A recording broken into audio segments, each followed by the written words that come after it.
Hello guys, welcome to The Entrepreneur. Have you had problems trying to sell your product, trying to sell your business, trying to market something? Maybe you're trying to sell a car to a certain person. You notice that person really just isn't quite interested. Do you want to know how to make them a little bit more interested? Why don't you appeal to that person? Why don't you make your product appeal to them? Why don't you describe your product in a way that they're going to want to be interested? They're going to want to know what you have to say. They're going to want to hear more about your product, okay?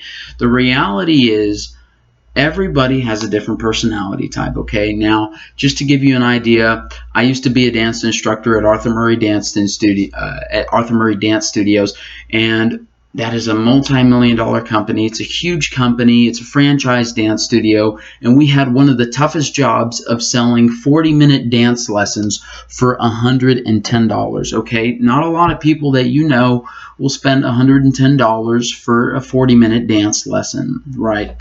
So that's exactly what I'm coming at you with today. These are techniques that a lot of businesses implement, a lot of high-scale businesses implement, not a lot of the low guys put it in. So that's what we're going to be talking about.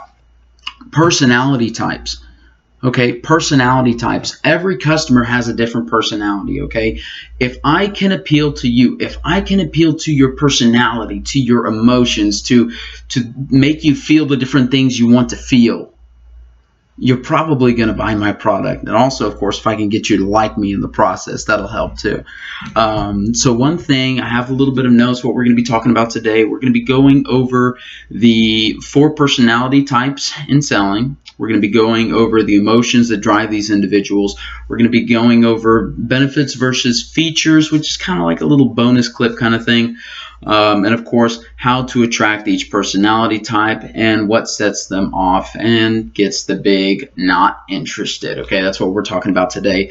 4 personality types: choleric, sanguine, phlegmatic, believe it or not, melancholy. Okay, now slow down a little bit. Okay, whoa, what did you just say? Okay, these are scientific ways to describe different sorts and different types of people with certain different emotions, okay? Now, everybody has all of the personalities inside of them, okay? The difference is what is their dominant personality, what is their secondary personality. These two are going to be the biggest ones. I am sanguine and phlegmatic. In a little bit, you're about to find out how in the world is that even possible? It's possible, trust me. Anyways, so let's go ahead and start off, okay? The sanguine customer. How are we going to appeal to the sanguine customer? Sanguine customer, he's outgoing, he's direct, he's fun-loving, people-oriented, talkative, expressive, energetic, spontaneous, impulsive, curious, risk-takers. You shouldn't have too much problem selling this person if you do it correctly, okay? So you want to think about the sanguine person.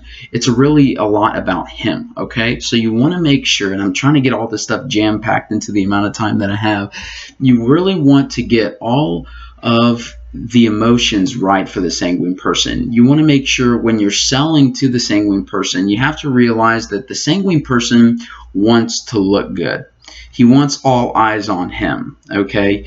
When you're selling to a sanguine, you want to be fun. You want to look relaxed. You want to be conventional, smile. Don't be boring. Laugh at his jokes, okay? Trust me on that one. You want to laugh with him. Offer the latest and most popular items. Tell him how your product will help him impress others, okay? Now, that's a big thing because, like I said, sanguine people are the life of the party. They're really energetic. They want to be the flashy ones, okay? So when you're selling to these people, for instance, let me give you a little half-second sales pitch, okay? You know, Josh, I know you're going to love this car, okay? The reason why I know you're going to love this car is because it fits your personality so well, right? When you go up to whenever you pull up, I don't know if you're going to a club, if you go into a family reunion, a party, I swear nowhere, no matter where you go, everyone is going to be looking at you because you're going to be the only person with that car. That car is so unique. It fits your personality perfectly, and you're going to love it. I'm telling you, it's going to blow your mind. So why don't you, right? So that's kind of the sales pitch for a For a sanguine person, really, really high energy. A phlegmatic person, he's more people-oriented, sensitive, compassionate, wants to get along with everybody. Sometimes he can be irrational.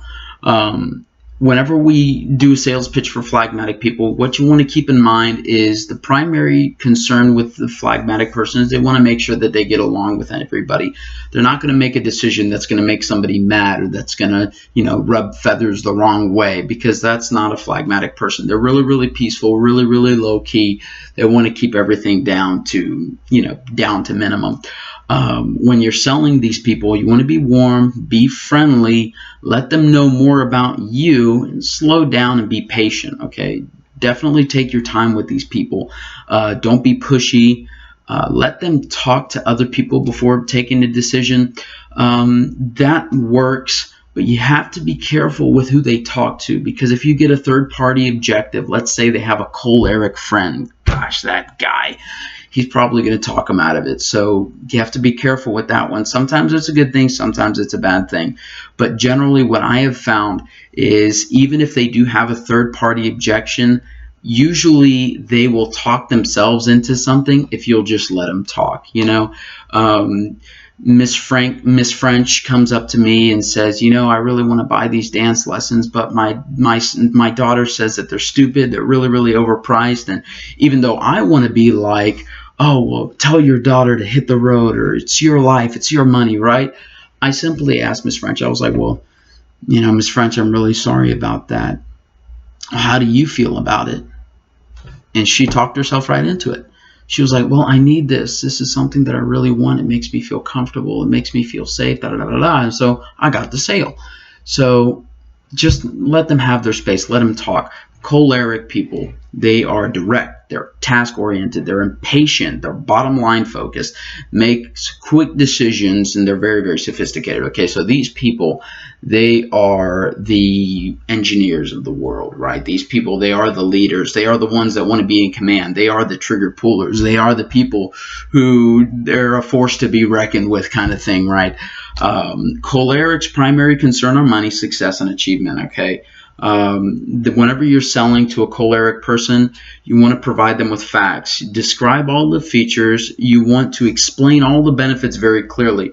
But remember, it's pointless to rush him because he already made a decision more than likely. If he's walking into your shop, he's probably wanting to buy something, okay? He just needs help kind of figuring out what exactly it is what he wants to buy. Words that can help you appeal to choleric people are simply words that are going to make him feel more empowering, like empowering.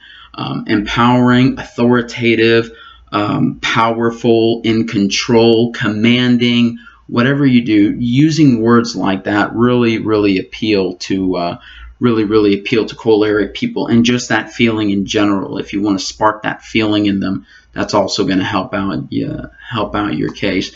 The melancholic person, this is last but not least, and unfortunately we don't really have time to talk about benefits versus features. The melancholic customer, they're generally indirect, they're self-contained, conventional, stick to their traditions. They might appear picky. I say they might appear picky. 90% of them are picky, trust me. Unless they've already done all the background research and they're looking at it for the first time and they already have done all the research, they know they want it. Okay, well, then it's a little bit easier to deal with.